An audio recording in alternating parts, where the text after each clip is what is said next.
2026년 2월 10일 화요일 새벽 기도회를 하나님께 드리겠습니다.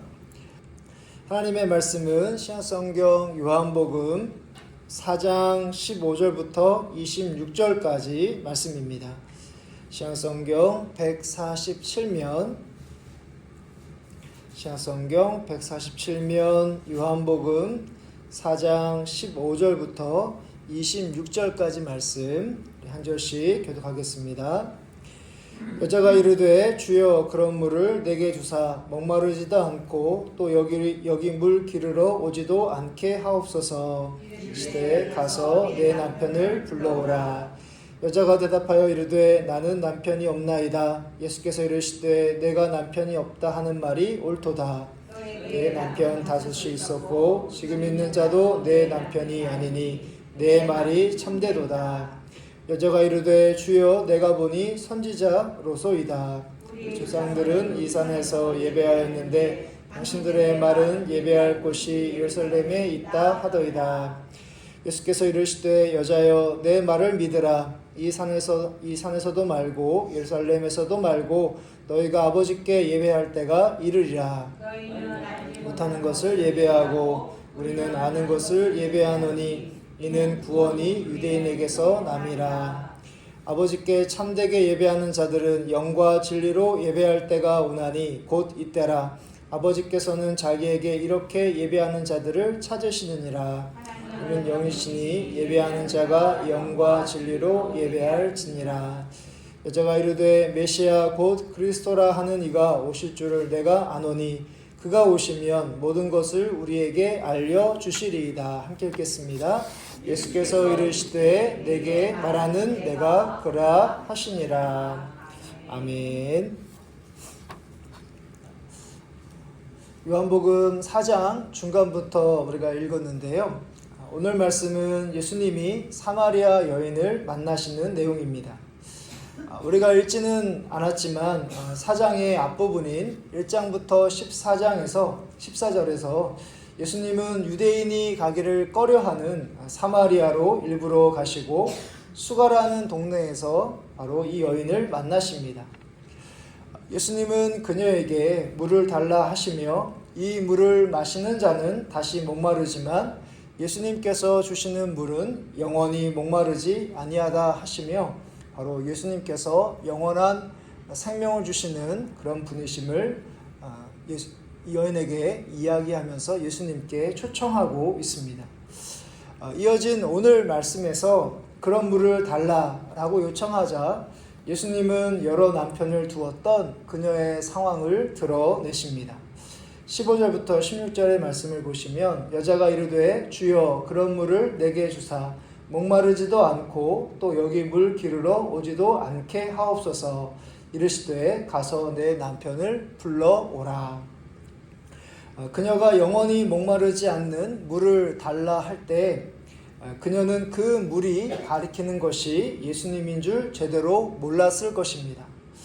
그러나 예수님은 그녀가 여기 물 기르러 오지 않게 달라는 그녀의 상황을 다 알고 계십니다. 지금까지 5명의 다른 여성의 남편과 함께 산 전력이 있기 때문에 바로 사람들의 시선을 피해 살펴서 사람들 왕래가 적은 정오에 나와서 바로 우물에 나와서 물을 떠야만 했던 것이죠. 그녀를 아는 모든 사람들은 하나같이 그녀를 멀리해야 할 죄인으로 여겼으나 예수님은 단 한마디도 이 여성을 정죄하거나 비난하지 않으시고 그녀를 인격적으로 대하십니다. 예수님은 마가복음 2장 13절 이하에서 세리 마태를 부르실 때 이 땅에 오신 목적을 다음과 같이 밝히셨던 적이 있습니다. 건강한 자에게는 의사가 쓸데없고 병든 자에게라야 쓸데있느니라. 나는 의인을 부르러 온 것이 아니요 죄인을 부르러 왔노라 하시니라. 예수님 눈에는 수가성 여인이나 그리고 그녀를 인간 취급하지 않는 대부분의 마을 사람들이나 죄악으로부터 구원해야 할 죄인인 것은 다 똑같습니다. 우리도 마찬가지입니다. 예수님께서 구원하지 못하신 만큼 못할 죄인은 이 세상에 단 한 사람도 없습니다. 예수 믿기 전에 우리가 다른 사람들보다 괜찮게 살았다 하더라도 예수님 눈에는 죄인에 불과합니다. 죄인인 우리를 멀리하지 않으시고 우리에게 구원을 베풀어 주시기 위하여 다가오신 예수님의 그 사랑의 그 은혜를 우리가 다시 볼 수 있기를 바랍니다. 그녀는 오늘 말씀에서 그녀는 자신의 상황을 말하지 않아도 알아차린 예수님을 선지자라고 생각을 합니다. 그녀가 유대인과 사마리아인 사이에 있는 예배 장소에 대한 이슈를 언급하자 예수님께서는 어디에서 예배하는지가 중요하지 않고 바로 하나님께서는 영과 진리로 예배하기를 원하신다고 말씀합니다. 23절부터 24절의 말씀인데요. 23절부터 24절의 말씀 같이 함께 읽어보도록 하겠습니다. 아버지께 참되게 예배하는 자들은 영과 진리로 예배할 때가 오나니 곧 이때라. 아버지께서는 자기에게 이렇게 예배하는 자들을 찾으시느니라. 하나님은 영이시니 예배하는 자가 영과 진리로 예배할지니라.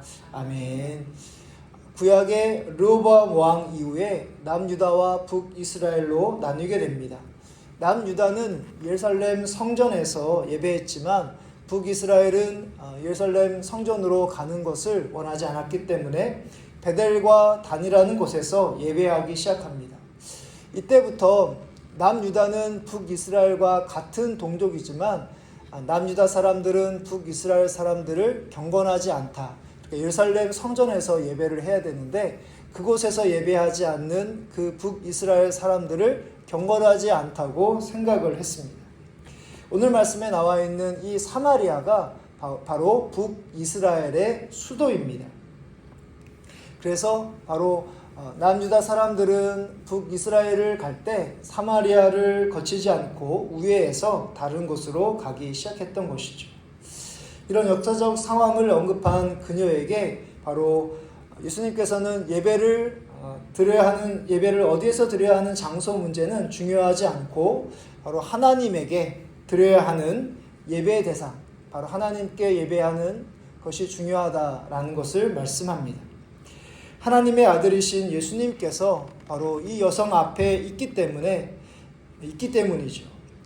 영과 진리로 예배할 때가 오나니 바로 곧 이때라 하시면서 바로 성령께서 지금 이 순간 예수님과 함께 하시기 때문에 바로 구주 되시는 예수님과 함께 하시기 때문에 바로 그녀는 예수님을 통해서 하나님을 예배할 수 있으며 이것이 바로 하나님께서 원하시는 참되게 예배하는 자임을 말씀하십니다.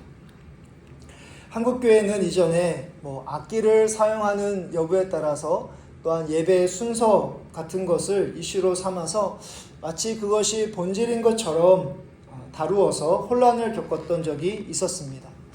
그러나 이러한 예배의 방법은 비본질에 불과하며 본질은 성령님께서 임재하시고 예수님을 통해서 하나님 앞에 나아가는 온전한 예배인가, 그것이 더 중요합니다.